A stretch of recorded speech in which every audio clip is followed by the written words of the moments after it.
Apa yang terlihat di gambar ini adalah stadion di Murtala pada malam ini dibakar massa karena pertandingan Liga 2 antara Persiraja Banda Aceh melawan PSS Medan tertunda karena mati lampu stadion. Ini masa penonton sedang mengamuk di Stadion Lampinang Banda Aceh. Apa yang terlihat cukup mengerikan. Petugas keamanan tidak mampu untuk mengamankan keadaan ini.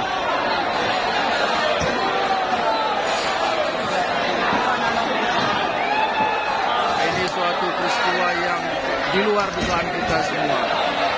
Pada saat pertandingan baru dimulai, lampu stadion mati gelap gulita. Semoga keadaan ini cepat reda. Dan ini kalau terjadi kebakaran besar dan menghabiskan stadion akan merugikan bagi kita semua.